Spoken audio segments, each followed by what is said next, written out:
Direction Marseille, évidemment. Marseille endeuillé encore ce matin. 2 corps sans vie ont été retrouvés dans les décombres. Image de ce qui se passe où les secouristes sont évidemment toujours à l'œuvre. Au moins 6 personnes présumées disparues sont toujours sous les décombres avec le jour qui se lève dans la rue de Tivoli. Oui, effectivement, avec ces toutes dernières informations qui nous viennent de Marseille. Le maire de Marseille qui vient tout juste de s'exprimer, on l'écoute. Toute la nuit, les pompiers, les marins-pompiers de Marseille ont continué le travail lourd et difficile de recherche d'éventuelles victimes encore en vie. Et aujourd'hui encore, nous allons continuer ce travail sans cesse et sans relâche. Le dispositif est resté le même. Plus d'une centaine de pompiers sont sur place. Le dispositif de sécurité reste le même.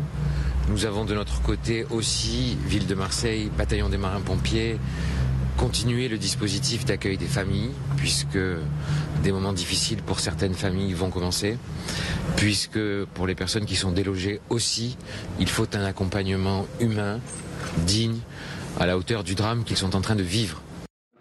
Voilà, le maire de Marseille qui réagit justement donc à ce qui s'est passé à Marseille et justement l'insupportable attente depuis que le bâtiment a été soufflé par cette explosion dont le bilan pourrait être lourd. Éléazar Toulon, Frédéric Agnès et Linda Huré pour les rescapés donc de cet effondrement de ce week-end.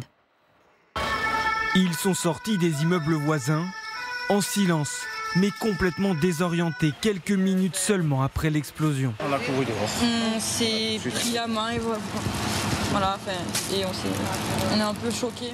Choqués, car réveillés en pleine nuit par la déflagration. On dormait et on a une baie vitrée, elle a explosé dans toute la maison.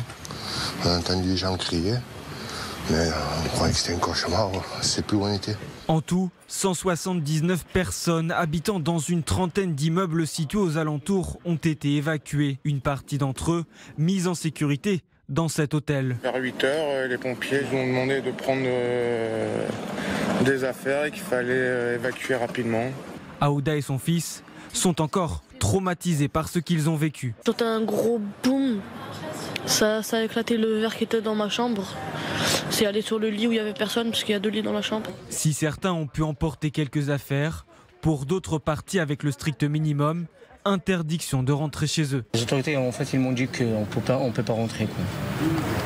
Jusqu'à un nouvel ordre, quoi. Une cellule de crise pour accueillir des familles et des victimes a été ouverte hier par la mairie de Marseille. Voilà, 199 personnes évacuées de leur logement. La une de la Provence ce matin qui claque l'enfer, bien sûr. Dimanche, minuit 46. Je vous rappelle la principale déclaration du maire de la ville, Benoît Payan, qui s'est exprimé. Il reste de l'espoir. Le